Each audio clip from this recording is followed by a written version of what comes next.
好多人會講，做人在生時最緊要揾到一處安居之所，有瓦遮頭，死後可以落葉歸根，有一個尊嚴嘅善終。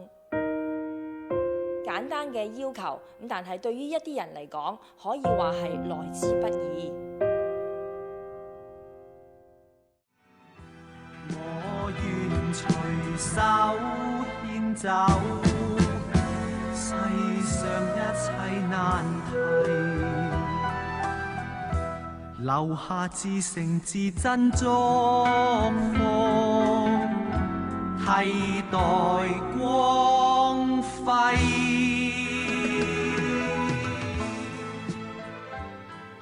本港人口老化問題真係越嚟越嚴重啊！根據數字顯示，全港65歲以上嘅長者多達90萬人。咁到咗2036年，本港更加係每4個人當中有1位係長者。可以預期，獨居長者嘅數字只會有增無減。點樣可以照顧到佢哋嘅需要，等長者生活更有尊嚴呢？絕對值得社會去深思同埋反省。容光社早喺1989年成立，由義工組成嘅慈善機構，服務對象正正就係獨居長者以及有需要嘅人士。喺呢個1988年嘅時候咧，政府咧就覺得舊區要重建啦，慈雲山咧就係第一個要重建嘅目標。咁當年咧，慈雲山住咗好多咧獨居啊冇親人嘅嗰啲長者，有個慈善團體咧覺得呢班無依無靠嘅人好需要社會照顧，好需要揾一啲人幫佢。咁佢登報紙招募義工。咁喺88年搬第一批，我就係89年加入呢個義工行列。當年係未有名字嘅，去到95年嘅時候咧，成個慈雲山大遷冊啦，嗰時就我哋又招募咗一大班嘅義工，但係覺得冇名，咁淨係一個義工嘅好似唔係幾好咁。於是我哋咧就將佢改為容光社老人服務團。好彩就去到09年嘅時候咧，我哋就遇到容光社嘅一個大善人。陳德森導演，佢咧就問我哋嘅意思，你哋成班又冇會址又冇錢嘅義工，你想我點幫你咧？咁我哋話我哋需要一個會址，咁當年佢就真係幫我哋籌到款咧，嗰個款嘅數字都幾多嘅，咁我哋就攞嗰啲錢申請做一個慈善團體，同埋咧申請到喺竹園榮源樓呢度一個會址。就成為我哋一個容光社嘅基地啦。幫助有需要嘅長者搬遷，成為咗容光社歷史上首個任務，令佢哋同孤苦長者結下不解之緣。一般嚟講，我哋啲老人家嚟講咧，我哋幫得佢手咧，我哋都預咗佢個環境咧，相對咧係比較惡劣啲啊，而佢自己都好難照顧到佢哋平常一啲起居啲飲食啊或者清潔咧，咁我哋先會安排一啲咁嘅服務俾佢哋。咁我都覺得係應該要盡快做㗎啦。盧伯伯係一個人嘅獨居嘅，但係我哋嚟探佢嘅時候咧，就發覺佢間屋咧就真係比較陳舊啲。因為最主要嘅原因，佢個身體比較虛弱啲啦，有老人家，咁所以咧佢冇辦法話可以嚟到去維修啦。搬咗嚟10幾年咧，係完全冇喐過嘅。咁我哋感覺上佢呢個咁嘅居住環境咧，對佢嘅身體咧就一定有影響嘅。所以咧，我哋今日組織一班義工隊，有7、8個人嚟，就幫佢全部啲嘢拆晒佢先，就幫佢會油油啊，鋪個地下，咁然後咧重新同佢買嗰啲床，佈置過晒啲嘢，等佢有一個叫做安樂嘅家居。伯伯咧就佢而家係攞緊綜援嘅，而且咧我哋個會亦都有一筆維修基金，專係幫呢啲無助嘅長者，所以咧我哋今次都估計都要用成7、8千蚊㗎啦。容光社咧之前咪幫你裝修嘅，咁啊裝修完而家你覺得點樣啊？而家覺得好多啦，舒服好多，舒服好多。咁譬如例如，多謝容光社。咁你之前係點樣㗎？啲好拗教啊！我邊有啲咩裝修佬啊？地下邊有啲板嚟鋪嘅冇啊。以前係冇鋪嘢嘅，梗係冇啦。以前即係往次係咁就入嚟嘅。孤苦長者需要大家一同守護，請即致電187222，又或者捐款到中國銀行012-725-1-006-541-2，以及上海商業銀行34514302086，支票抬頭請寫容光社老人服務團有限公司。容光社老人服務團咧，仲有好多嘅其他主要服務㗎，例如呢個舊區重建嘅搬遷啦、贈醫施藥啦、夕陽之友啦、重建光明啦，同埋呢個派飯嘅服務㗎。咁所有嘅服務咧，全賴各位善長鼎力支持，我哋嘅服務先至能夠可以繼續落去嘅。容光社喺最初期只係得幾名義工，亦都係完全冇社會同埋政府嘅資助嘅，全靠義工出錢出力嚟到支撐整個容光社嘅社會服務。由於容光社近年嚟得到社會大眾嘅認同，咁並且獲得香港金像獎導演陳德森先生等熱心人士嘅捐款，以致可以成立服務中心，正式註冊為慈善團體，為各長者展開更完善、更多元化嘅服務。有好多孤苦長者晚年只係依靠微薄嘅積蓄或者係綜援過活，好多時有病都唔捨得拎錢去睇醫生，令佢哋長年忍受病痛。為咗令長者可以老有所依，患病得到醫治，所以早喺09年，容光社已經設立中醫義診服務。容光社咧就喺09年咧就有個新嘅會址之後咧，我哋就覺得可以利用呢個會址咧就做一個中醫嘅義診。咁啱啱咧中文大學咧有一班同學咧係畢咗業，佢哋就揾我哋商量一個合作。咁我哋一講咧就即係覺得呢個中醫義診咧老人家咧就絕對係有咁嘅需要。咁我哋就喺10年開始咧就喺黃大仙呢度咧就開始每2個禮拜做一次中醫義診。幾好啊！精神咗啊！有冇幫助啊？有幫助啊！其實而家香港嗰個貧富懸殊好嚴重，有好多對醫藥有需要嘅老人家都得唔到適當嘅治療。咁我哋作為一班年輕嘅中醫師，我哋希望可以幫得到佢哋。咁希望社會上面有錢嘅人可以出錢，有力嘅人可以出力，有需要嘅人可以得到佢哋需要嘅幫助。咁其實大家都會好快樂。咁我哋都希望本住我哋一個樂禧嘅精神，就係快樂同埋幸福，去一路將呢一個關愛傳落去。除咗有固定嘅地方提供義診服務之外，容光社亦都有上門義診嘅，咁幫助一啲失明啦以及行動唔方便嘅人噃。咁對佢哋嚟講，平時出街咧已經係有一定嘅困難嘅。咁而家有咗義工上門睇病照顧佢哋，容光社送上嘅又點只係贈醫施藥，而係多咗一份關懷同埋愛心。容光社嘅中醫義診服務咧，我哋而家每一個月咧係幫助到有800幾人次。每一年我哋嘅開支咧都超過100萬，咁我喺呢度亦都呼籲各位善長仁翁大力支持我哋呢個服務，更加發揚光大，幫助更多有需要嘅長者。贈醫施藥需要大家嘅支持，請即致電187222，又或者捐款到中國銀行012-725-1-006-541-2，以及上海商業銀行34514302086，支票抬頭請寫容光社老人服務團有限公司。贈醫施藥嘅開支可謂非常龐大，好彩得到各界熱心人士嘅協助。黎瑞恩小姐一向熱心公益，更為慈善重返舞台。容光社有幸成為當中受惠機構之一，將所得嘅善款投放於中醫義診服務，促使容光社可以完成購買呢一部流動醫療服務車。請一齊支持容光社，為佢哋老有所依。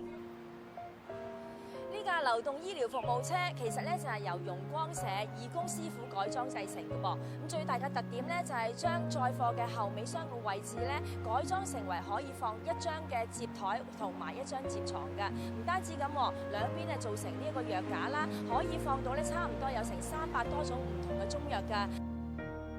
呢部車嘅作用咧最主要都去唔同嘅地方，例如喺深水埗嗰啲露宿者啦，亦都可以去到啲屋村嗰度服務啲長者嘅。咁喺呢個服務之中咧，發覺咧就好多人都覺得好好，尤其是我哋其中一個服務點咧係喺去到深水埗一個失明人士中心嗰度。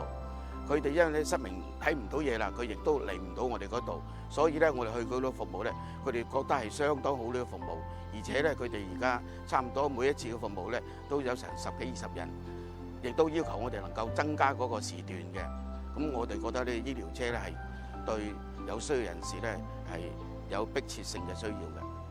有咗義診車之後，其實我哋喺幫一啲有需要嘅老人家出診服務上邊嘅補給係會好咗好多嘅，因為義診車上邊就已經有好齊備嘅藥物啦，咁我哋可以去到之後盡快配到藥物俾有需要嘅嗰啲老人家。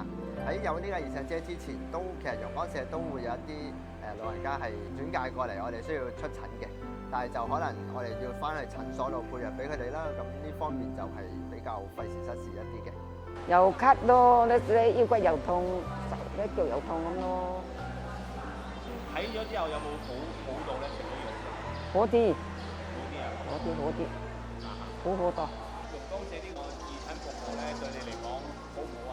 好，幫下我呢條老人咯，係嘛？幫啲老人家咯，好噶啦，算第一好啊，好啊，好幫得人。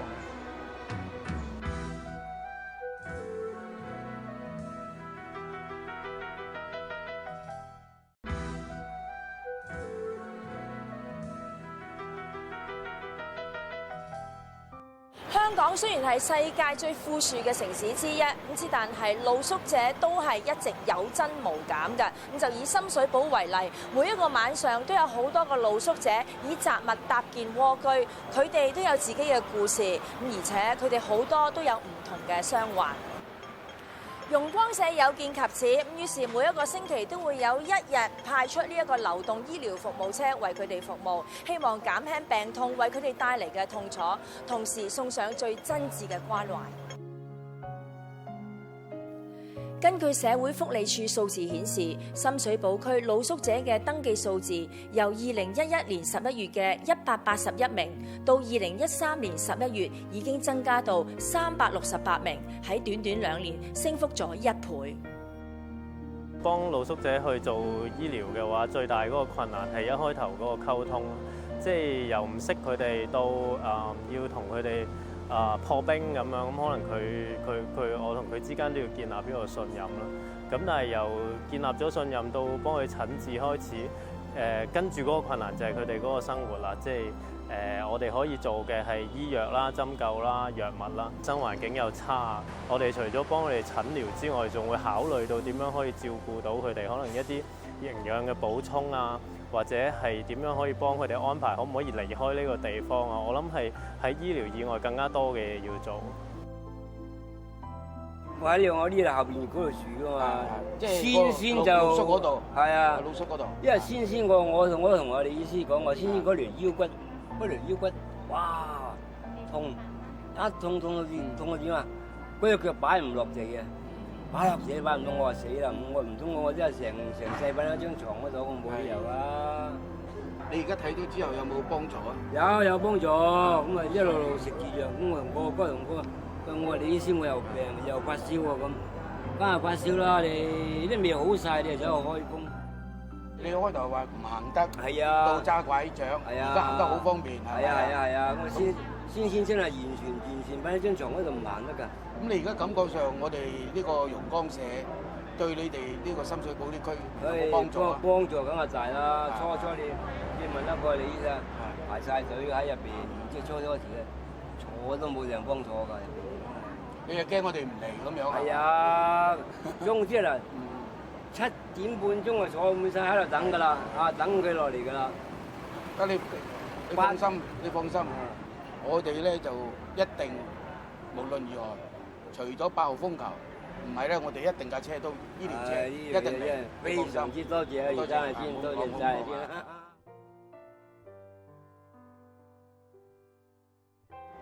點解我落嚟呢度咧？其實啱啱開始都係落嚟就係覺得幫到人咯。咁其實幫到人個具體嘅意思係咩？就譬如呢個婆婆咁啦，佢之前咧就晚晚都話瞓唔到，因為腳痛咧，就所以每晚瞓覺都會抽筋抽醒咗嘅。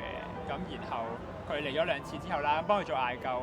咁之後你婆婆有冇再抽筋抽醒啊？而家冇啦。咁係咯。咁其實就係一個好簡單嘅嘢，每晚都係第2次㗎啦，我嚟嘅。係啦，咁就每星期4嚟1次啦。咁我都半年都係 keep 住咁嚟，冇 miss 過咁樣，成為一個習慣啦。咁就係覺得自己每晚咁嘅付出可以，雖然就係坐一坐啦，咁就係可以令到有一個佢健康生活好過啲咁樣。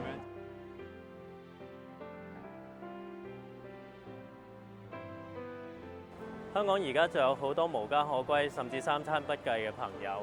咁希望大家可以支持容光社嘅露宿者義診計劃。咁等我哋可以繼續幫呢一班朋友提供醫療嘅服務，為露宿者伸出援手。請即致電187222，又或者捐款到中國銀行012-725-1006541-2，以及上海商業銀行34514302086，支票抬頭請寫容光社老人服務團有限公司。容光社嘅服務係關懷有需要人士嘅生活所需，咁所以有搬遷、義診等等嘅服務，咁而且仲有一個為善行動，送飯到有需要人士嘅屋企，佢哋送上嘅唔單止係溫飽，仲有溫情同埋關心。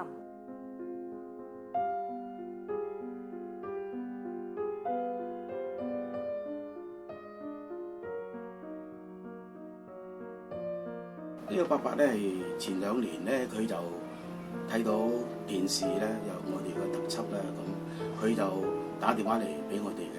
咁實際佢要求當初咧，佢就要求咧係一個夕陽之友嘅計劃，即係個善終嘅計劃。咁我哋亦都同佢簽咗一份授權書嘅啦。但係正常咧，當我哋探呢啲長者嘅時候咧，我哋都會因應佢有咩特別嘅需要，我哋咧就會俾加強一啲服務俾佢嘅。咁而家伯伯咧就因為個身體咧就隻腳跌斷咗啦，就做過手術，所以咧就係不良於行咧，所以咧就我哋會喺假日嘅時候咧就揾義工啊，會長假我哋揾義工啊，送飯上嚟啊，或者嚟呢度煮飯咁樣。咁但係佢如果有啲其他嘅特別需要咧，就我哋如果佢打電話嚟同我哋講咧，我哋都會幫佢。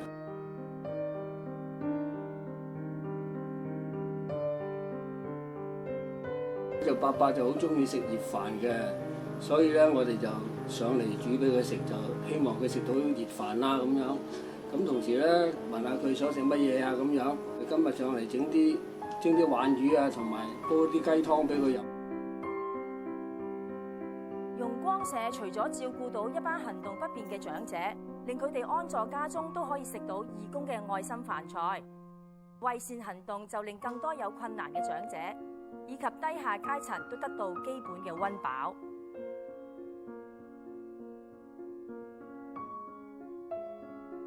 就喺觀塘呢度展開個為善行動，佢最主要嘅對象咧係嗰啲經濟有困難嘅，攞綜援啦，經濟收入係比較低啲嘅老友記咧，得唔到一個比較有營養嘅膳食嘅。為善行動呢個派飯時間咧就係星期一至星期日。1年365日，我哋都有派嘅。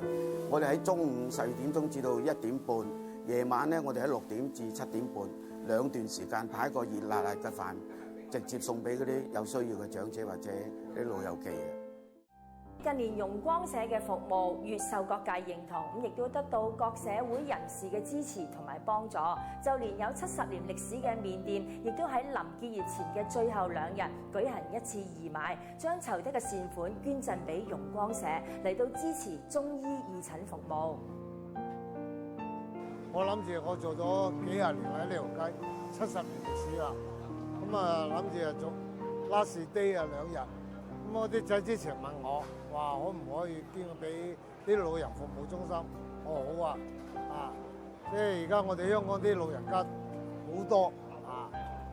咁我話捐咗呢2日咧，啲市民嚟食咗捐俾老人服務中心。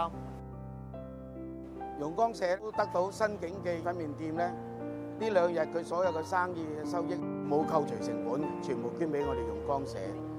佢今次嘅捐款咧係作為我哋嘅中醫贈醫施藥嘅用途，支持我哋呢個咁有意義嘅服務嘅。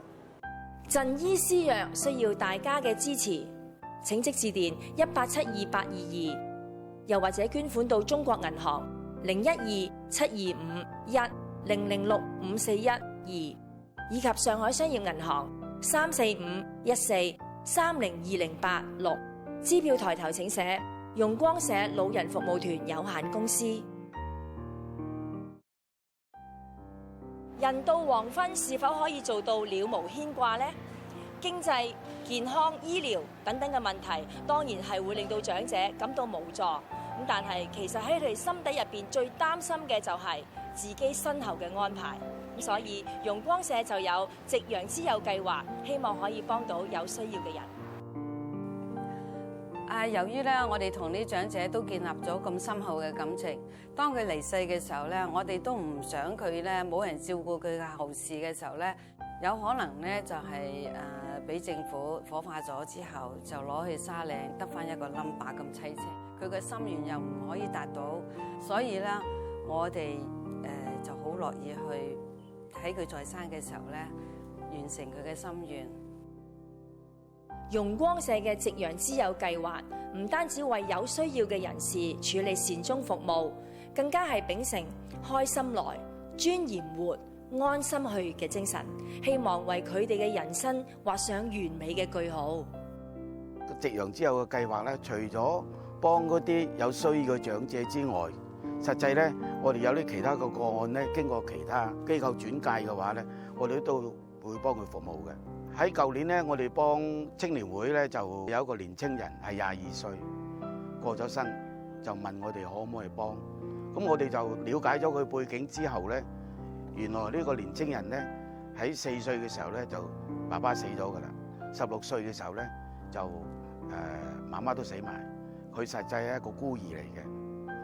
咁我覺得呢個個案咧，我哋就認為應該要幫嘅，所以咧我哋都依照我哋所有嘅做法。包括我哋嗰晚都有靈堂啦，我哋亦都第二日送上山，有班義工送佢上山。咁等佢呢個年青人咧走咧，都覺得係有班人去關心佢哋。咁我哋覺得呢啲咁嘅善終服務咧係無分國籍、無分年齡，應該先至係我哋嘅理念嚟嘅。見到你哋呢個個咁熱情，咁我咪高興咯。咁咧點啱個先生又個個走咗，你個個呢又幫助個個做得咁好人人做妥晒，就通知咩仔落嚟，個個送佢一程骨灰乜嘢呢，都你都幫助攞好晒，咁咧仔孫個個咪唔使勞心，全部係你嗰個安排好晒，咁我個心情咪好。長者咧係最擔心嘅係自己身後事咧係冇人照顧咯，冇人可以幫到佢咯，因為佢自己一個啊，又或者係兩老啊，最擔心都係呢一樣咯。咁而佢即係我哋可以幫到佢，送到佢最後一程嘅咧，同埋行到人生最後一段路，係佢哋無牽無掛咯，可以交咗俾我哋，可以幫到佢哋做咯，嚇。容光社令長者活得有尊嚴、有信念。咁雖然佢哋年華老去，但係同樣需要愛、需要關懷，更加需要我哋嘅協助。請大家一同支持容光社，為長者帶嚟無憂嘅黃昏之路。首先咧，我哋就要認同嗰個機構咧，佢真係有心去幫啲老人家啦。咁其次嚟講咧，其實做義工嘅話咧，喺我哋嚟講咧，就係覺得倒翻轉頭，雖然我哋係幫人，但喺另外一邊咧，亦都時時提醒俾我哋知道，我哋係幾咁幸福因為真係喺社會上有好多人係需要幫助嘅。喺我嘅感覺嚟講咧，容光社真係將所有一分一毫咧，都去幫咗啲弱勢嘅社群。